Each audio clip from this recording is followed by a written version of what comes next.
Olá, bem-vindos a mais uma exploração aqui no nosso espaço.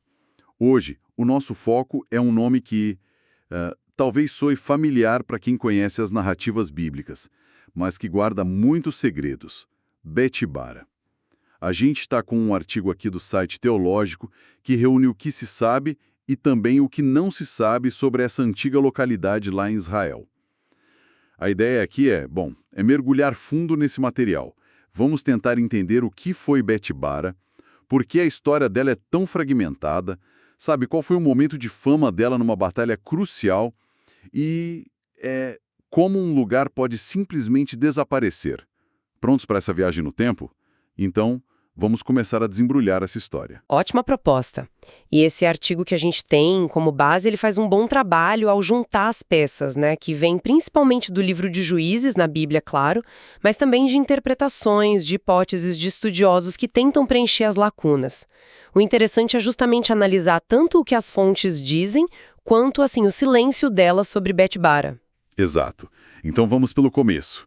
O que exatamente era Betibara?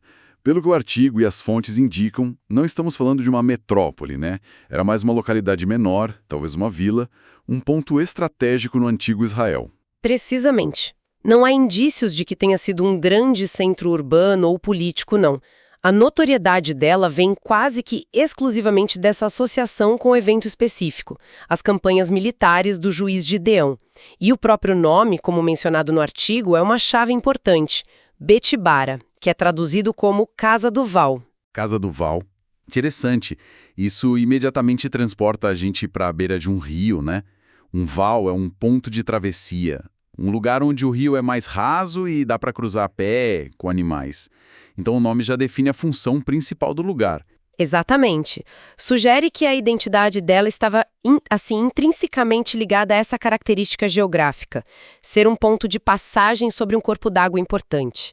Muito provavelmente o Rio Jordão ou talvez um dos seus afluentes significativos, como o Jaboque. E essa função de travessia não era só trivial, né? Em tempos antigos, controlar um val significava controlar movimento, comércio e, crucialmente, táticas militares. Era um ativo estratégico. Faz todo sentido. Mas se a gente sabe a provável função, o que se sabe sobre quem estabeleceu o lugar? Quem foram os primeiros moradores, os construtores de Betibara? O artigo parece deixar isso bem aberto. Sim, e essa é uma das grandes incógnitas que o texto aborda. A origem exata de Betibara é desconhecida, perdida nas brumas do tempo. Não temos inscrições, achados arqueológicos que digam foi fundada por fulano no ano X, não. Por isso o artigo explora algumas hipóteses, né, baseadas no contexto histórico e geográfico da região. E quais são essas hipóteses que o artigo levanta? Bom, uma possibilidade considerada é que Betibara possa ter sido fundada por povos que já habitavam a região antes da chegada dos israelitas, sabe? Durante o período cananeu. Poderiam ser moabitas, cananeus, amorreus, grupos que já tinham assentamentos e conheciam bem a geografia local, incluindo os melhores pontos de travessia do Jordão. Nesse cenário, Betibara seria um local pré-israelita que foi, depois, incorporado ou utilizado pelos israelitas. Interessante. Uma origem mais antiga, então. E a outra possibilidade? A outra teoria, também mencionada no artigo, propõe uma origem israelita mesmo. Sugere que Betibara poderia ter sido construída por membros da tribo de Gade, uma das tribos de Israel que se estabeleceu na Transjordânia, ou seja, a leste do Rio Jordão. Isso teria ocorrido depois da conquista israelita da terra. O propósito, nesse caso, seria criar um assentamento para agricultores e pastores que precisavam viver perto das fontes de água, né, e das terras férteis ao longo do Jordão ou do Jaboque. Entendi. Então a gente tem basicamente duas narrativas possíveis. Uma origem mais antiga, cananeia, ou uma fundação israelita, talvez pela tribo de Gade, e a falta de provas concretas torna difícil escolher uma delas. Exatamente. O que é fascinante aqui, como o artigo demonstra implicitamente, é como a arqueologia e a interpretação textual muitas vezes trabalham com fragmentos, né? A ausência de evidências diretas para Bete-Bara, talvez porque era pequena, talvez porque seus vestígios ainda não foram encontrados ou identificados, ou talvez porque se perderam, abre espaço para essas múltiplas interpretações. Isso reflete uma realidade comum no estudo do mundo antigo. Muitas vezes temos que reconstruir o passado com base em indícios indiretos e hipóteses bem fundamentadas, mas ainda assim, hipóteses. E, independentemente da origem, o artigo reforça que Bete-Bara provavelmente nunca foi um lugar de grande destaque regional. Menciona até possíveis dificuldades com a agricultura em algumas das áreas cogitadas para a localização dela. Parece que era mais funcional do que monumental, certo? Sim, tudo indica que a importância dela era localizada e, como a gente vai ver, talvez até sazonal ou circunstancial. Era um ponto de travessia útil, um lugar de moradia para a população local, mas não competia em escala ou influência com cidades mais estabelecidas da região. Sua relevância parece ter sido mais prática e estratégica do que econômica ou política em larga escala. E essa relevância estratégica nos leva direto ao momento dela sobre os holofotes da história bíblica. Aqui é onde fica realmente interessante. Bete-Bara ganha destaque durante a famosa campanha de Gideão contra os midianitas, um povo nômade que estava oprimindo Israel. Isso está narrado em detalhes no capítulo 7 do livro de Juízes. Exato, a história é bem dramática. Gideão, com seu exército drasticamente reduzido a só 300 homens por ordem divina, consegue uma vitória inicial surpreendente contra o acampamento midianita. Ele usou táticas de guerrilha psicológica, tochas, cântaros quebrados, trombetas. Esse ataque noturno causa pânico, confusão e o exército midianita começa a fugir desordenadamente. Uma cena incrível mesmo. Mas a fuga é onde Bete-Bara entra na história. O que acontece então? Bom, Gideão percebe que a vitória não está completa. Uma parte significativa do exército inimigo está tentando escapar, provavelmente cruzando o Jordão para voltar para suas terras a leste. Aí entra a visão estratégica de Gideão, como o artigo ressalta. Ele não podia perseguir todo mundo ao mesmo tempo, então ele envia mensageiros urgentes para a tribo de Efraim, cujo território ficava a oeste do Jordão, com uma ordem clara: desçam antes deles e tomem posse das águas até Bete-Bara e também do Jordão. Uma manobra clássica de cerco e bloqueio. Cortar a rota de fuga nos pontos de travessia. E Bete-Bara era um desses pontos cruciais, pelo visto. Precisamente. A ideia era impedir que os midianitas em fuga encontrassem um caminho seguro para cruzar o rio. Os homens da tribo de Efraim responderam ao chamado. O relato bíblico diz que eles conseguiram controlar os vals, incluindo a área até Bete-Bara. E a estratégia funcionou perfeitamente. E qual foi o resultado dessa ação dos efraimitas lá em Bete-Bara e nos arredores? Eles conseguiram interceptar essa coluna de midianitas fugitivos, teve combate nos pontos de travessia e os efraimitas saíram vitoriosos. O texto bíblico destaca que eles capturaram e mataram 2 importantes líderes midianitas, chamados Oreb e Zeb. As cabeças deles foram levadas a Gideão como prova do sucesso. Portanto, Bete-Bara, ou a região próxima a ela, tornou-se o palco dessa segunda fase da vitória israelita, assegurando que uma parte significativa do exército inimigo fosse destruída ali. Que história. Isso realmente coloca Bete-Bara no mapa, pelo menos naquele momento específico. Mostra como um lugar aparentemente modesto pode se tornar vital num conflito. Sem dúvida, demonstra a importância militar que um simples ponto de travessia fluvial podia ter. Controlar um val como Bete-Bara era controlar o acesso, a mobilidade. Era um gargalo natural e quem o dominava tinha uma vantagem tática imensa, seja para defesa, seja para ataque ou, como nesse caso, para cortar uma retirada. O episódio de Gideão imortalizou Bete-Bara por causa desse papel estratégico. Ok, a gente entendeu a importância estratégica e o papel na história de Gideão. Mas agora vem a pergunta de $1 milhão que o artigo também levanta. Onde exatamente ficava Bete-Bara? Se era tão importante naquele momento, a gente deveria saber a localização, certo? Mas parece que não é tão simples assim. Não mesmo. A localização exata de Betbara é um dos grandes quebra-cabeças relacionados a ela e o artigo deixa isso bem claro. Não há um consenso arqueológico ou geográfico definitivo. O que a gente tem são, de novo, teorias baseadas em pistas textuais e na geografia da região. E quais são as principais teorias que o artigo menciona? Assim, as mais fortes. Uma teoria bastante considerada e que o texto explora é a de que Betbara poderia ser, na verdade, o mesmo local conhecido em outras passagens bíblicas como o Val de Jaboque. O Jaboque é uma afluente oriental do Jordão, e o val dele era um local conhecido. Foi perto dali que Jacó teria tido sua famosa luta noturna descrita em Gênesis 32. E foi também nesse val que outro juiz, Jefté, confrontou membros rebeldes da tribo de Efraim, como narrado em Juízes 12. Se Betbara for o val de Jaboque, isso a colocaria na margem leste do Jordão, na região historicamente associada à tribo de Gade. Faz sentido conectar lugares com eventos múltiplos se a localização coincide. Existe outra candidata forte que o artigo traz? Sim, o artigo menciona outra possibilidade. A identificação de Betbara com Bet-Nimra. Bet-Nimra é outra cidade mencionada na Bíblia, especificamente nos livros de Números e Josué. Também localizada na Transjordânia, na área de Gade, conhecida por suas águas abundantes.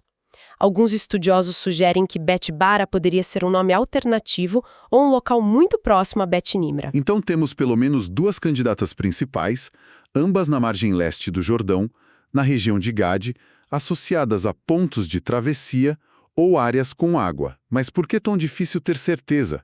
Os textos não são específicos o suficiente. Exato. As descrições bíblicas costumam ser mais focadas na narrativa, e menos em coordenadas geográficas precisas. Nomes de lugares podem mudar ao longo do tempo, ou o mesmo local pode ter vários nomes.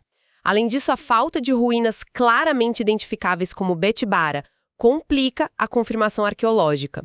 O que une essas teorias e que o artigo destaca como ponto central é a função. Seja qual for a localização exata, Betbara é entendida como um ponto de acesso estratégico ao território israelita, vindo do leste, através do Jordão. E essa incerteza sobre a localização exata tem consequências sobre como a gente imagina o lugar e a vida ali, né? O artigo parece descrever geografias um pouquinho diferentes, dependendo da teoria. Sim, e essa é uma nuance muito interessante que o texto aborda. A geografia ao redor de Betbara muda dependendo de onde a situamos nesse mapa hipotético. Se pensarmos nela na região mais ampla de Gade, talvez um pouco mais afastada dos vales fluviais imediatos, o artigo descreve um cenário de colinas, talvez até áreas montanhosas e desérticas. Próximo ao Vale do Jordão, o solo pode ser mais salino, menos propício à agricultura extensiva. Nesse cenário, como o artigo sugere, a economia local talvez dependesse menos da agricultura e mais de outras atividades, como o pastoreio ou talvez o comércio ligado à Estrada do Rei, uma importante rota antiga que passava pela Transjordânia não muito longe dali. Entendi. Um cenário mais árido, dependente de rotas comerciais. E qual seria o cenário alternativo, então? Se, por outro lado, a gente aceitar a identificação com o Val de Jaboque, ou mesmo com Bet-Nimra, que era conhecida por suas águas, estaríamos falando de uma localização bem mais próxima às margens de rios perenes. Nesse caso, o cenário muda consideravelmente. As terras nas várzeas do Jaboque e do Jordão, na região mais ampla, conhecida como Gileade, eram famosas pela fertilidade. Seriam terras excelentes para agricultura, grãos, oliveiras, vinhas e também para o pastoreio. O artigo menciona explicitamente pastores viajando com seus rebanhos por essa área em busca de pastagens. Que contraste. De um local talvez árido e dependente de comércio para um oásis fértil e agrícola. É incrível como a dúvida sobre um ponto no mapa pode gerar imagens tão diferentes da vida cotidiana naquele lugar. Exatamente.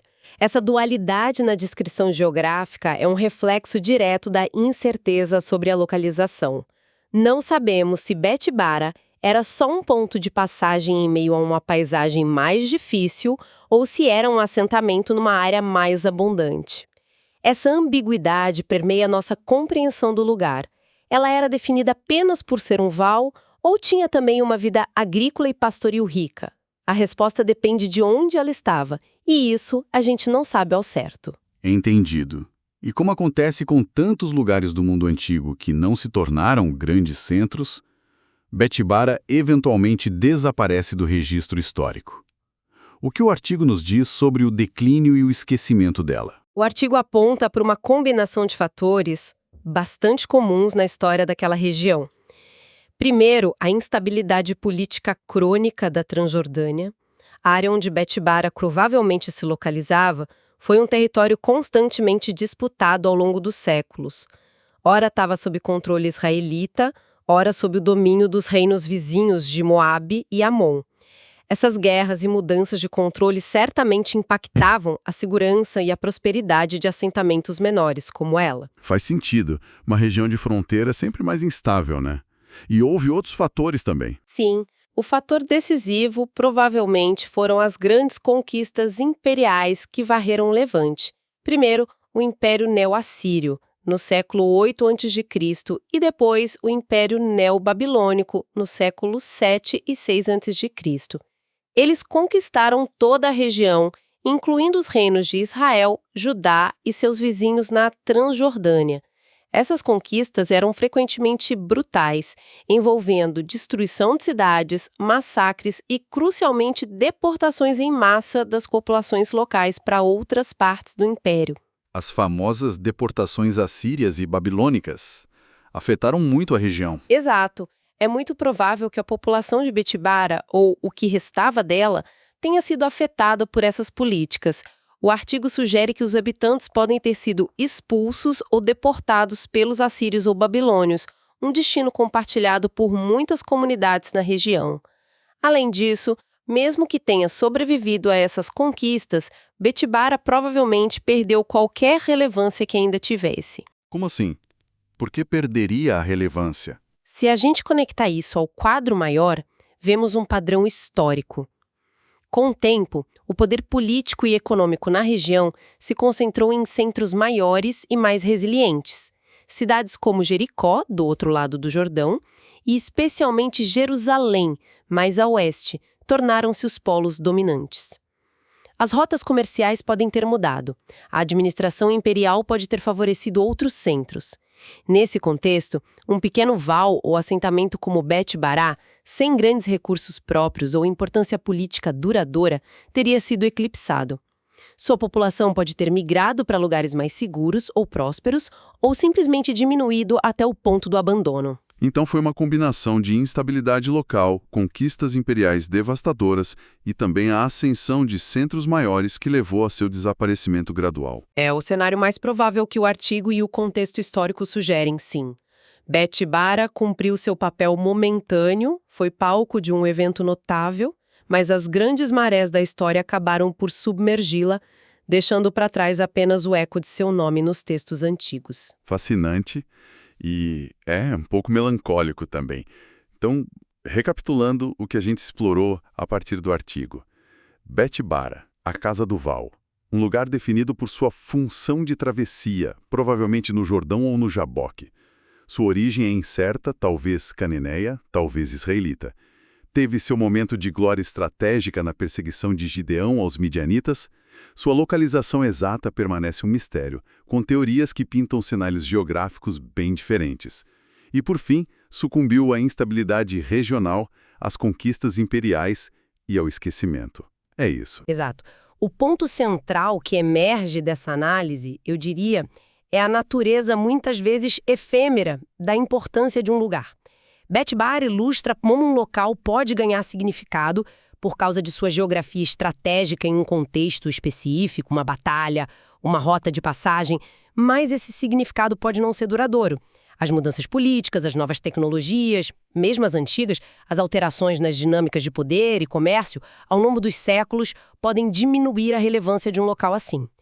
Eventualmente, ele é abandonado, esquecido e sobrevive apenas como uma menção num texto antigo que, por sorte ou desígnio, chegou até nós. É um lembrete da seletividade da memória histórica, né? Isso deixa a gente com uma reflexão, né? Se Betibara, que ao menos foi mencionada num texto tão influente como a Bíblia, é tão difícil de localizar e compreender, quantos outros lugares semelhantes devem ter existido? Vilas, postos avançados, locais de encontro, cada um com suas próprias histórias, seus próprios dramas e momentos de importância local, que nunca foram registrados por escrito ou cujos registros se perderam para sempre. Quantas Betibaras desconhecidas a areia do tempo cobriu completamente sem deixar vestígios para a gente poder explorar hoje? Fica a pergunta sobre a imensidão do passado que a gente jamais vai conhecer.